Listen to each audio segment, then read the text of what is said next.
Welcome to the Monday, February 23, 2026, Macatawa Area Coordinated Council Policy Board meeting. I'm going to call the meeting to order, and why don't we go right around the room and introduce ourselves so we can do a roll call. Yeah, go right ahead. I'm Doug Radeveld. I'm the auditor for the Macc, so I'll be presenting the audit. Great, thanks. Luke Walters, MDOT Stowe Planning Section, proxy for medical. Blake Wright, MDOT Grand Region Planning. Tyler Ken, MDOT Grand Region Planning. Kate Riggling, Macc Transit, alternate for Macc Transit. Al Nice, Olive Township. Carrie Bosma, Zealand Charter Township. Frank Garcia, Ottawa County Road Commission. Steve Spoolhoff, Park Township. Tom Bird, at large. Jason Latham with the Macc. Nathan Bach, City of Holland. Richard Van Dorp, City of Zealand. Mandy Cooper, Lakeshore Advantage. Steve Holtheis, manager of Holland Charter Township, filling in today for Vince and Russ. Larry Brown, Allegan County Road Commission. Spencer Nosa, West Michigan Regional Planning Commission. Shannon Bitts, the Macc. Eric Dexter at the Macc. Alec Miller, the Mac. Chris Brown, Duty County, work for the Macc. Chris Marco, Lakeshore Advantage, sitting in today. Great, wonderful. I think that's all of us. Next is Pledge of Allegiance, and I think, Eric, you've got the flag, right? All right. Just gonna wing it. All right. Yeah. Wonderful. I pledge allegiance to the flag of the United States of America and to the republic for which it stands, one nation, under God, indivisible, with liberty and justice for all.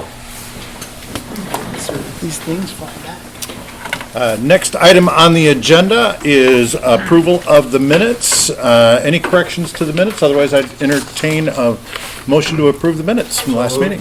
Support. Got a motion by Al Nienhuis, support by Mandy Cooper. Any discussion? Seeing none, all those in favor say aye. Aye. All opposed, same sign. Motion carries. Any amendments to the agenda?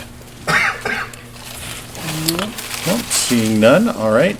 Next item is public comment. Anyone here who would like to address the Macc? I love that. Not used to that one. We're going quickly. All right. Moving on to transportation program. All right, yeah, Right over to you, then, Jason. yep. And Alec is gonna start off. All right. First, I want to say, when the meeting's done, meet me on the court, 1v1, whoever wants to play, and we can go, okay? We can do a little king of the court, 1s and 2s only, no fouls, all right? But, traffic count locations, that's the first thing. Eric reached out to all of our members to come up with this list. It's a very collaborative list. He has a lot of back and forth with them. He adds some himself. It has a pretty good breakdown of everywhere in the area, and then the places that have the most mileage, they get the most counts for it. So, do you have anything to add? About it. All right. So this one's quick and easy. So last time you guys you approved our traffic count consultant. These are the locations. So I need to ask for your approval for these locations. Support. All right, we got a motion support. Any other comments or discussion? All right, all in favor say aye. Aye. And then opposed, same sign. Motion I carries. was able to get these for mid-April starting because Juritzma last month he had mentioned to try to do that, so they are able to start mid-April. They will not be around tulip time, so if they don't finish by, I'd say probably that Wednesday before tulip time, we're just going to take a hiatus for a couple weeks just for it to get a little better numbers. So. Yep. Very good. Thank you. All right. Next we have the tip amendments. We have 4 of them. We'll further explain. So the first one, this is a 2026 job, and it had to be, this is an Allegan County Road Commission job. This one had to be suspended because Allegan County ran into the circumstance that this was in a pretty tribal sensitive area, which meant they had to do an archaeological dig for it. And they hoped to get this done, but then we had a pretty abrupt winter to start, and they weren't able to get it done in time.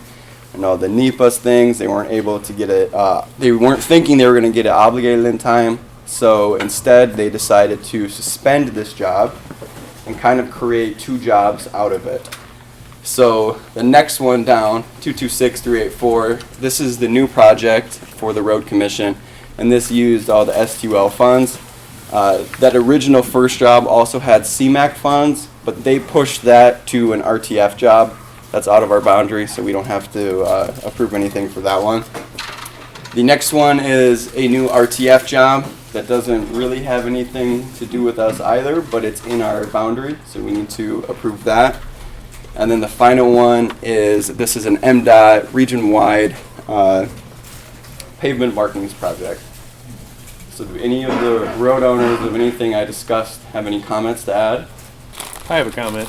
Sure. So on the first job you have there, I can tell you that road was completely reconstructed in like 1975. I will guarantee you, if there was anything that was sensitive in there, it got moved around then, but that had no sway with this requirement. Yeah.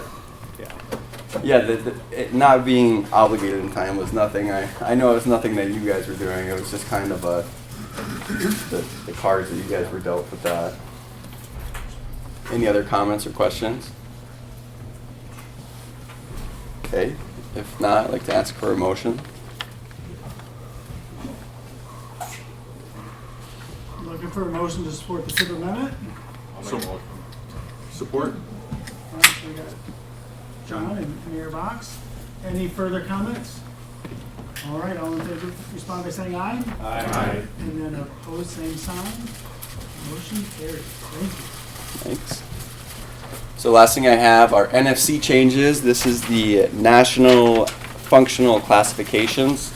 So towards the end of last year, David Fairchild from MDOT, he reached out to the Macc road owners and he asked if any of them would like to make any changes to their NFC. MDOT then reviewed these revisions and shared their concurrence. So now we essentially have to approve MDOT's approvals. And to go a little more in depth on this, I have them all on here, but so the bottom one is when a road is classified as local, so that's not eligible for SDP federal funds. Then the step up is minor collector. This gets you limited eligibility for SDP funds. Then a step up is major collector, it gives you full eligibility, and then there's minor arterial, and that gives you full eligibility. And then there are more classifications up that, but that's more with like freeways and interstates and things like that. So this shows you everything that was submitted. So it shows you the route, the limit, and then from and to. So the first one, 120th Avenue, Riley Street to M45, that was an urban major collector, and they're looking to upgrade it to an urban minor arterial. And then you see the concurrence from MDOT, they support it. So all of these are in your packets. They should be at least, so hopefully you're able to review these so I can go through them a little quicker. 128th, local to urban, support. 144th, local to urban, support. Chicago Drive, minor to local, support. James Street, local to urban major, support. Quincy Street, local to urban major, support. The only one that MDOT recommended to change was the Van Hill Drive, local to urban major collector. They supported it as local support as a minor collector, and the technical advisory committee had no problems with this, and they accepted it as well. Then you have 104th, local urban major support. Otagon, local urban major, and they supported that as well. So anybody have any comments or questions about those? It's a bunch of information, but yeah. Question for you. What criteria is used? Is it ADT that determines, what, for example, 120 is being downgraded? Did the ADT change on that? Tyler, do you have a better? Usually how these are factored in, and if you go from like a minor, like a arterial to minor arterial collector, it's not always the ADT, because probably 120th has not decreased in ADT. It's more on the function itself. So if you have a lot of driveways or a lot of new developments with direct access to the roadway, then it kind of operates a little differently than limited access roadway, like a boulevard, like 31 out the window here, where that has a little bit more of a longer travel purpose than direct access to everybody's business and house. So that would be kind of my understanding why they would downgrade that, and I guess I'd have to look at what section they're referring to on 120th too. But ADT is a part of it. I don't think it's the only part of it, but it is a part of it. So. Yeah, I think you're hitting the nail on the head with the function. Like, is it connecting to other major arteries or other projects or other roadway network from a network perspective? Yeah. So there's a little, to me, there's a little science and it's kind of a mix, mix of both. And then, MDOT, I know you guys do look at if you're adding more major collectors and taking some away, there is a statewide mix that you're trying to keep as well. Yes. So you don't want to completely change everything because that you do need to retract some others in other places. So there's a statewide portion. So that's why MDOT looks at it, and then we had that discussion at the Technical Advisory Committee. So, to make sure that the folks that are applying for the funds and managing those roads are happy with those categories. So it was a good discussion. I will defer to Ottawa County on that specific purpose, but I don't think it changes the federal aid status at all. It's just the function of the roadway. So unless you go from a local road to any version of federal aid, then that's a change. Yeah, which we did do a few. So we're looking for a motion to support the Technical Advisory Committee's approval of the changes just presented. So moved. Support. All right, any further comments? All right, hearing none, all in favor, respond by saying aye. Aye. And then opposed, same sign. So motion carries. Thank you, everybody. All right, Alec, you're off the hot seat. Who's going first? Go ahead. All right. Nothing too surprising on our end. Just some things to be aware of. One, from Public Act 22 of last year to last fall, that kind of included a lot of the road funding information that's out there. But also required the state of Michigan to look at piloting a road user charge pilot, basically. So looking at kind of this mechanism to fund roads or transportation, and that has a technical advisory committee, not different like a board we have here, but they rotate around the state. They had their first meeting in January. It's my understanding that they're going to come to West Michigan at some point, so just for folks to be aware of that there is that board that's out there looking at this. As far as what happens after it's done, I have no idea, but it's at least something that's out there. And, when it's in West Michigan, it may just get some questions from folks, and that's the purpose of that board.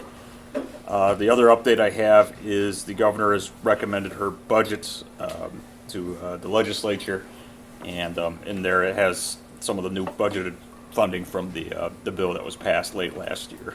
So something to look out for. The legislature takes that up and does what they will. So that's all I have. I don't know if Luke, you got anything, or Blake, you want to add anything? I'll get over here. Nothing this month. All right, well, thank you, MDOT. Any questions for MDOT? All right, thank you. All right, we're jumping to administrative update, and I'm sure what everybody's been waiting for is Doug's presentation on the audit report. Doesn't get any more exciting than this.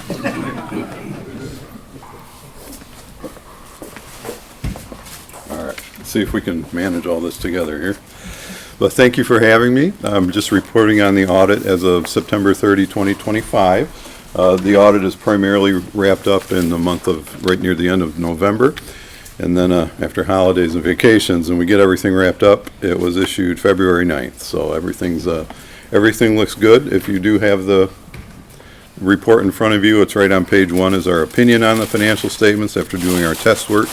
We form an opinion, and it says, in our opinion, the financial statements present fairly in all material respects the financial position of the Macc. So that's a good, clean opinion, and certainly what you want to have when you have an audit done.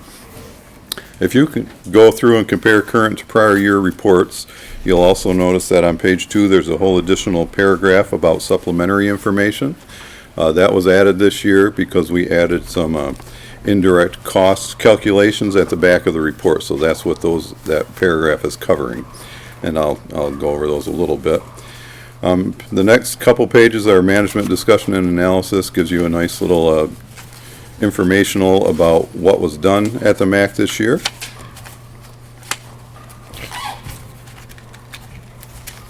There's just a few bullet points on the top of page 3 for several of the grants that were received are mentioned there. The MAC is fully staffed, and just a lot of what has happened during the year. So I don't spend too much time on that, but jump to the numbers.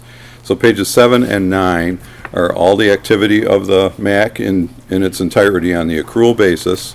So that includes all the capital of the MAC holding company as well. So that's all incorporated into there.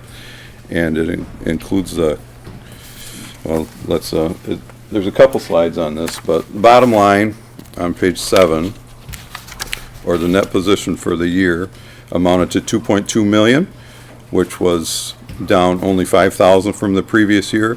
And we did do an adjustment to prior year's numbers, just to get the community enhancement money out of fund balance, and we put it into a deferred liability account. So that's money that has been received from various communities for enhancement programs that has not yet been spent. So we reclassified that out of your fund balance totals and into a liability account until such time that it's spent. Then it comes out of the liability. So this is where your net position is. And you can see it's been steadily increasing over many years. The invested in capital, that's the MAC holding company essentially. You can see that too is it's going down very, very slightly with depreciation. This little bump right here, that includes the community enhancement money, but when I take that out, it's actually almost identical to this year because you went down $5,000. So without that there, it's about even with the previous year. And this is the revenues by type in the governmental activities, and again, this is all comprehensive with everything.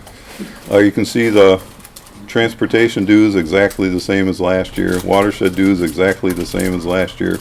Grants fluctuate a little bit, and again, that includes all the types of grants that the MAC receives. And then this is the expenditures and revenues in governmental funds. So let's jump to pages 10 through 13. This is where the fund statements are. They're a little different than the government-wide statements. It includes separately the activity of the transportation and watershed funds. And the bottom line for those, the transportation ended at 1.6 million. Watershed is basically an in and out. As you know, you contract to get with someone else to do the watershed now, but there's just there's a slight increase this year. It increased $3,000 up to $13,000 total in fund balance. So nearly all of the watershed dues are just transferred over to this other agency that takes care of that for you. But then transportation, you can see the revenues are just a little bit less than expenses by $17,000. No big deal there. And then this is the revenues by source for each of them. The transportation grants is actually up quite a bit this year. Community enhancement was down some. And then the dues, as you can see, the yellow line is exactly the same as it has been for a few years. And then fund balances here. And this was more important to keep track of when the watershed was in the negative, but you can see the watershed, like I mentioned, is at 13,000, so it's way at the bottom line here. Transportation dues, or transportation fund balance, again, if we take the enhancement money out, it's almost even with last year, down just slightly. So all in all, good year. Financial position, you're in good shape. There wasn't any really footnotes. You were within your budgeted amounts, no footnotes. And then way at the back of the report, we did add, like I mentioned, the two separate schedules. One is the fringe benefit rate that's applied to your grant money, and then also the indirect cost rate that's applied to the grants. So those calculations are in here. They can be seen now. Before they were just kind of in our audit work, and now we're showing it to everybody. So, any questions I can answer?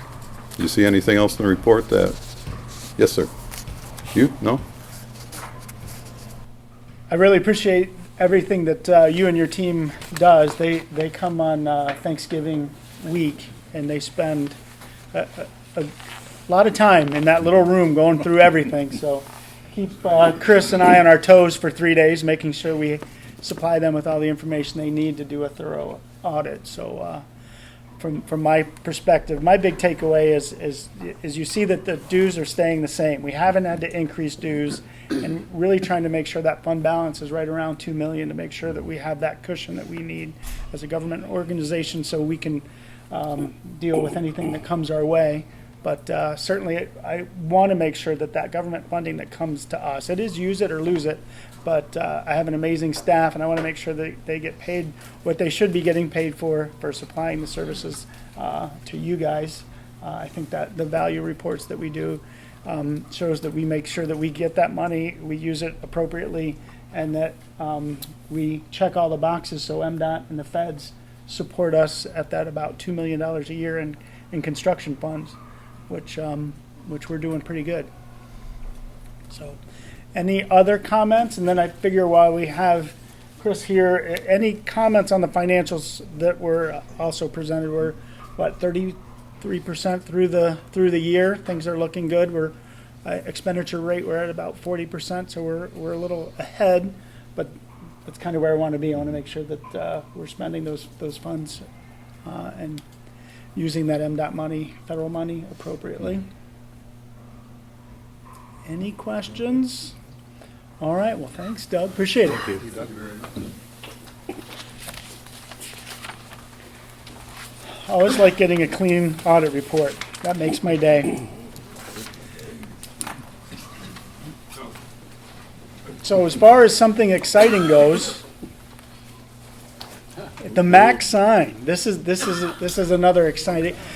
So I didn't think we had to come to a vote, but I did want some feedback. We have option A and option B. What do you guys think? I'm just going to throw it out there.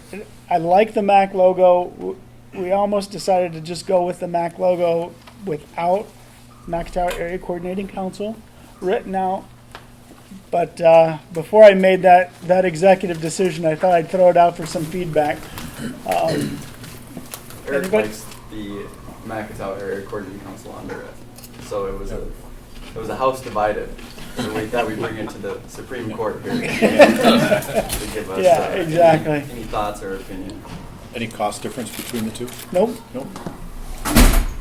No cost difference. Yeah, I like B because a lot of people don't know what MAC means. Right. I always got to explain it to them. That's what we figured. That certainly was where we were leaning. But Alec and I thought, you know what? We're on that branding side. We're throwing Mac on a lot of things. We thought, well, let's make it as big as possible so people can see it. That was the other argument. I always thought when I introduce myself, I'm Alec at the Mac. I never fully say where I'm from anyway, and so I was just like Mac. But I like them both. All right, I think we're going B. That you guys, it makes sense. Spell it out. Let everybody know Macc Tower Area Coordinating Council. I was so disappointed. As long as it's still visible, like your sign professionals should be able to tell you, are they going to be able to see it well enough? I know that corner can be quick and to head up on it, but I agree with the branding of telling people what the Mac is, even a little bit, is important.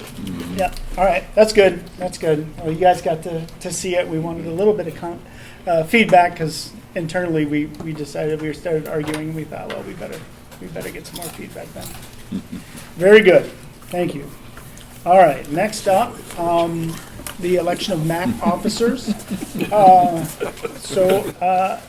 Talk to Russ. He's 100% on board with joining the executive committee. And then the slate of officers we have up there with the three vice chairs, the treasurer, as well as the chair. We're looking for a motion to approve that slate of officers. All right, we got a motion and support. Any questions or comments? All right, all in favor respond by saying aye. Aye. And then opposed, same sign. All right, motion carries. Great. And next up, we just figured we'd throw this out. I don't think we actually approved these positions last year, but we thought, you know what, we might as well. We have a full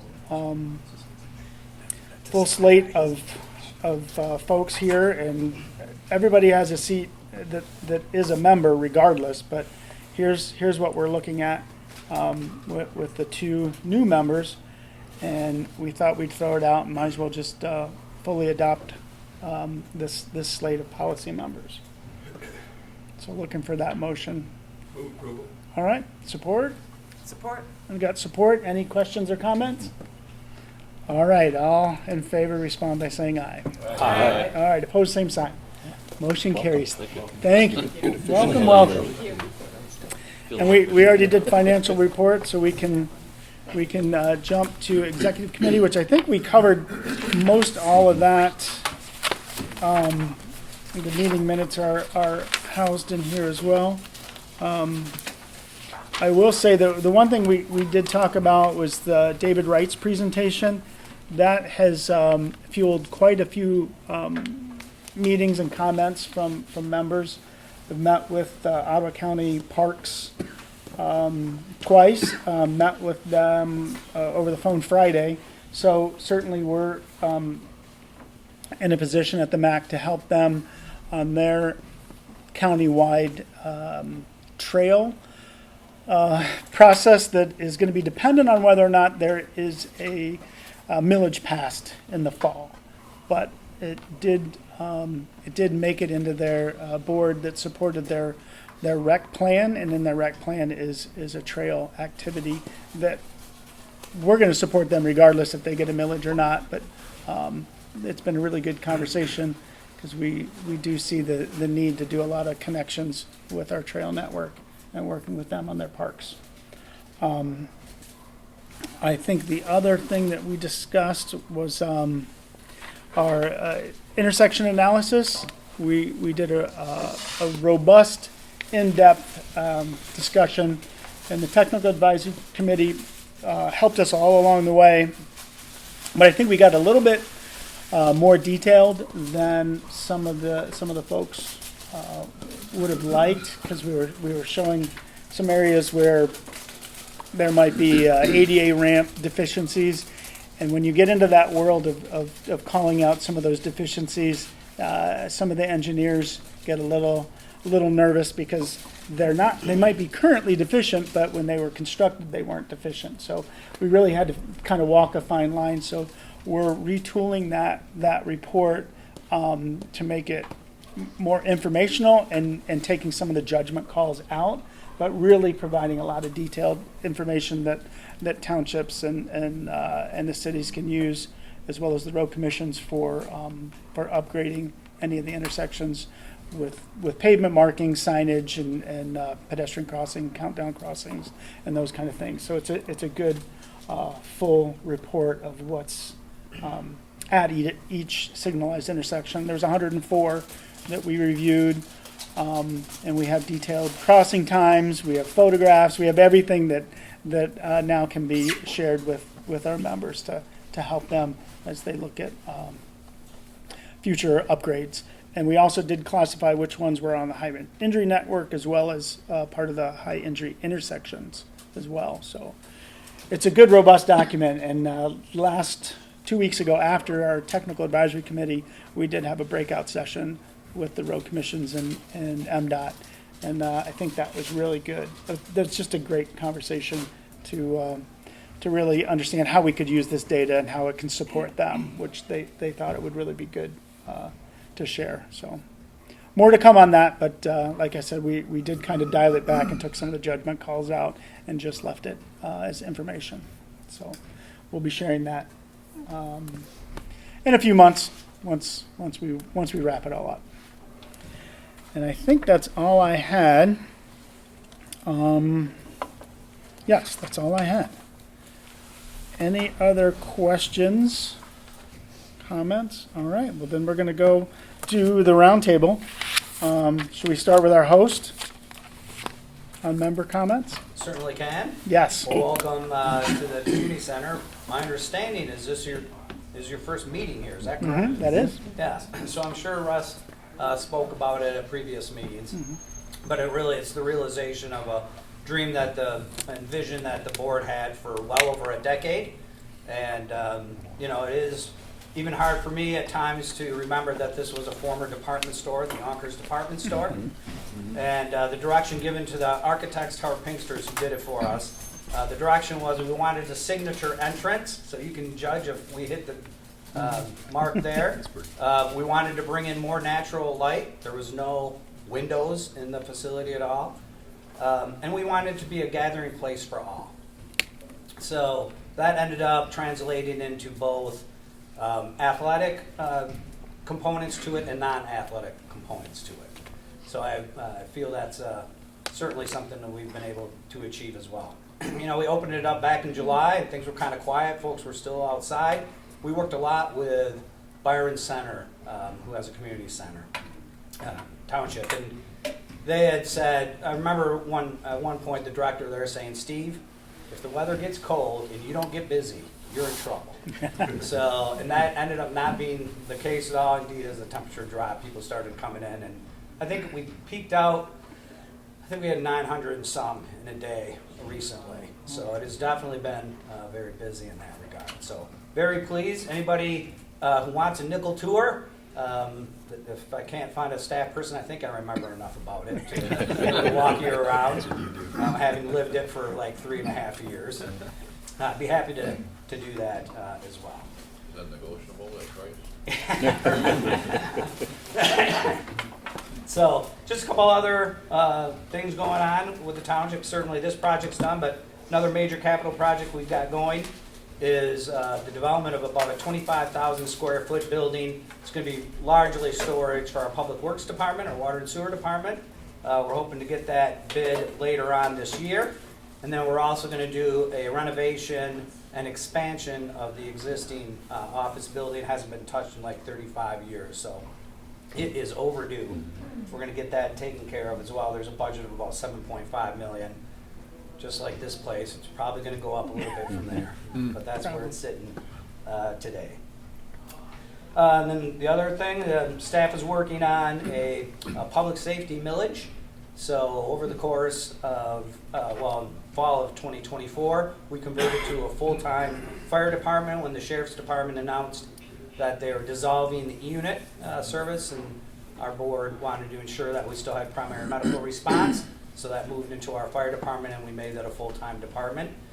So I've watched during my time at the township the wedge of the budget pie that goes to public safety continue to grow and grow and grow.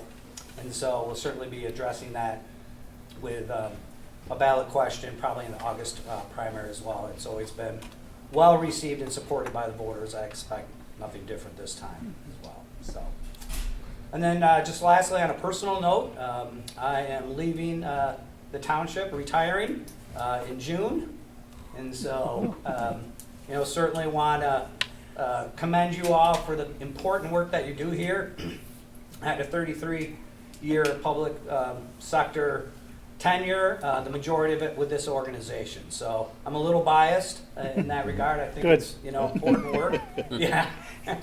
And, really wish you all the best as you carry on, intergovernmental cooperation here in the Holland-Zeeland area. So that's all I got. Well, thanks, Steve. That's you set the bar, so we're just trying to get there. That's all we're trying to do. All right, Larry, want to go? Yeah, we've all of our asphalt bids are out for the year, and everything came in pretty much under estimate, so we're in good shape there. Also, 2 weeks ago, we let bids for one of our satellite garages for replacement of that. We actually had 13 bidders, which the architect told us was the most he'd ever seen on a project. It came in at about 5.7 million, which was about 18%, 17-18% under the estimate. So we're moving forward to that. Hope to be in there by next week. Good. John. Nothing. All right, that's nice. I'm with him, nothing. Then we'll come over here. Good morning. All right. And MDOT's already, Max has received our RIR, so recipient information request from the FTA. So it's the first step of about 3 to 4, depending, for the triennial review, which happens every 3 years. So that is due the 27th of this month. Just getting started on that. We're going on through the rest of this year. We're expecting them to be on site between like June and September is kind of our guess. Other than that, we don't have a lot going on. Thank you for being a host. And I really like to see things like this done to buildings that may fall apart, and not that the building was so bad, but to be repurposed for something, and it looks like a nice job. So thank you. And thank you for your service of 33 years. I don't think too many of us, I know I'm not going to make it. I'm too close to the end already. So. And on the back of your sheet, we've got a meeting next month at our township. I've got a little bit of a conflict. I'm going to maybe work that out with the powers to be, switching with Port Sheldon, but I'm just giving you pre-warning that you're going to be very disappointed next month by not maybe coming to us. And then I like to mention this every year, but a lot of excitement building for the Borklow Dandelion Festival. Put that on your calendar. I think it's the first weekend of May. And we're a few years away from superseding the tulip time. But we're working on it. It's something to achieve, right? And then I like the sign that you picked, the acronym. I think the selection for B was correct. If you notice my name, I get a lot of responses for AI, and that really bothers me. People ask me questions, and I'm Al. We do have a project going on with a water line, Wyoming water line going through our township, and also some opportunity, I guess is the right word, for water line connecting to the ISD building or the skill center in the corner of Port Sheldon and 31. I think they've got a lot of money, but of course they're coming in the township, and what can we contribute? That's always a little challenge, because we got 3 or 4 projects, pretty good size, and we got to pick and choose. And that's all I got. Thank you. So I survived my first month. I'm still here. Nice. So the onboarding process has been going very well. So I appreciate our township manager and other board members that have been onboarding me with getting to meet with different individuals. Some of you I've gotten to have some time with. Others we've discussed setting up times to meet and greet just the onboarding process. So I appreciate all of you for that. We now have a fully appointed board, so we have that. So we're making strides over in Zeeland Township. We've got are approved for engineering proposals for Adams Street for our bike paths projects, and then also connecting some bike paths out into the Beaver Dam area. So taking care of both our north and south side with bike paths for our township. So working on that. Okay. Well, like Allegan County, we're in the process of approving all our summer projects. As you know, we've had a very tough winter. I think at last week's meeting, I heard that we were $800,000 over our winter budget. So that's how tough of a winter it's been. Luckily, we're financially okay, so I'm not passing the basket around. yeah, not yet. Just to let you know how strong it's been for our people to be out there. A lot of overtime. Very few concerns and complaints besides that first snowstorm. So we're very proud of what our staff is doing. This morning I had the privilege of signing a document that I hope it's going to deliver some great safety aspects to our community. We now own the Coast Guard station. Awesome. Park Township is the full owner.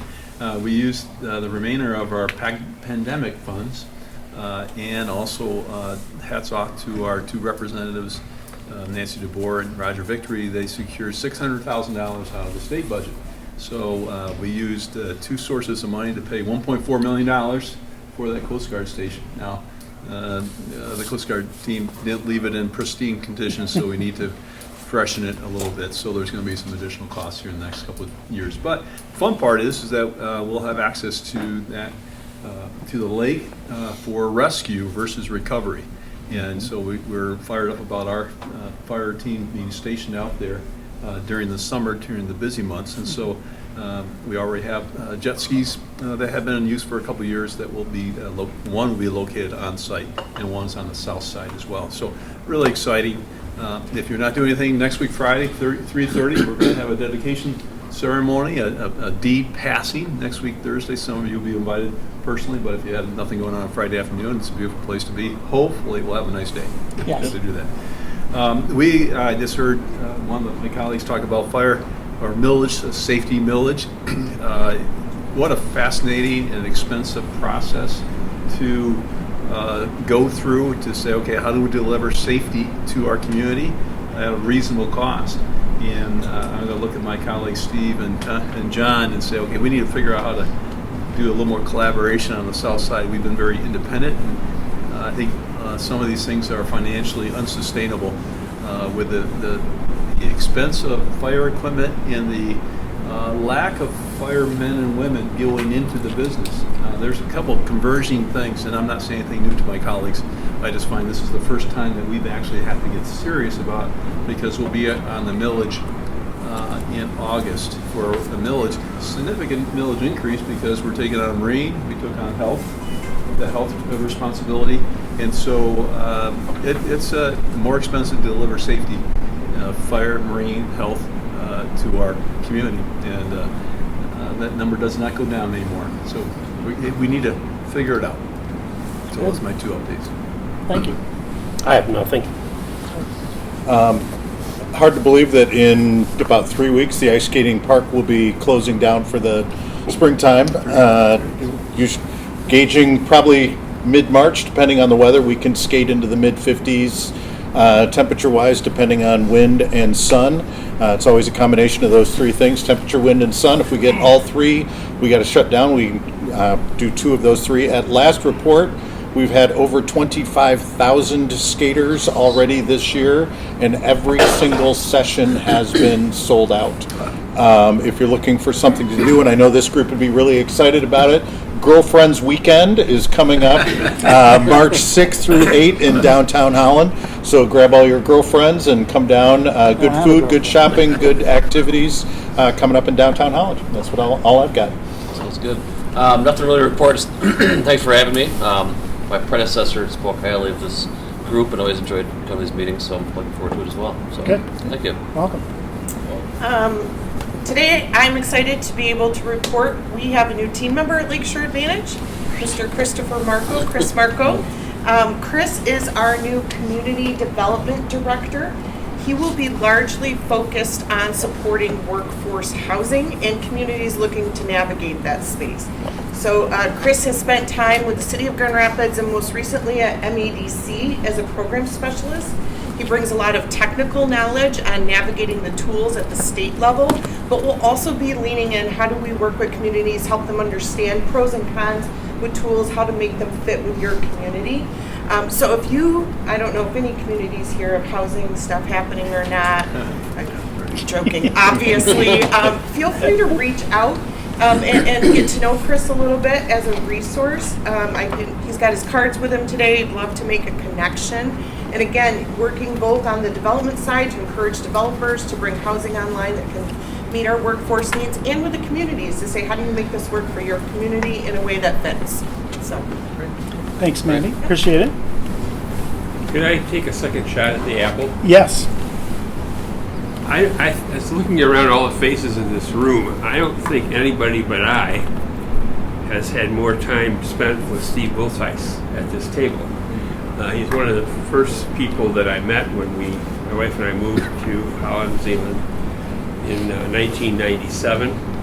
He and I have worked on a number of projects together, and I can think of no finer praise than to say If anyone's entering public service as a full-time public servant rather than an elected position, they would be very wise to model it after Steve's service to this community. And so, Steve, I thank you both for the personal association, but more importantly, as represented by this building and other capital improvements, your dedicated service to this community. You will be missed deeply, in my view. Thanks. Absolutely. Yes. Well said, Jim. Thank you. All right. Next up is the meeting that we may or may not have in your township. But that concludes our general question, but I know Zeeland Township is facing pressure from the solar panels, and all our small townships, we got a battery storage potential thing coming to our township. And the company I read just this morning in the Zeeland Record about is from Germany, and more recently there was one up in Big Rapids from China, and these are huge companies. I wish we had a little more protection from the state, and it seems like we don't, because the public acceptability of these things are not so high. Blendon Township's got one going right now. It's been making the news. We certainly don't want to make national news, and I'm sure Zeeland does not either. Just a general question, what can we change here? It just seems like it's not right. I guess one reason I'm bringing this up, I just read an article about the state of New York. They're trying to pass a $42 billion project, and even, I want to be careful here, but the Democrats are even against this and questioning it. They've done a 25-year study from 2000 to 2025 for every dollar that has been spent in the state of New York, not just the city, the whole state. And the return on each dollar has been 17 cents. That means 83% is, and I just, as an American, I guess, I feel, what a tremendous waste. This government of ours is just throwing money around, and it, quite frankly, makes me a little disappointed and sick. God, we got to be able to do a better job than that.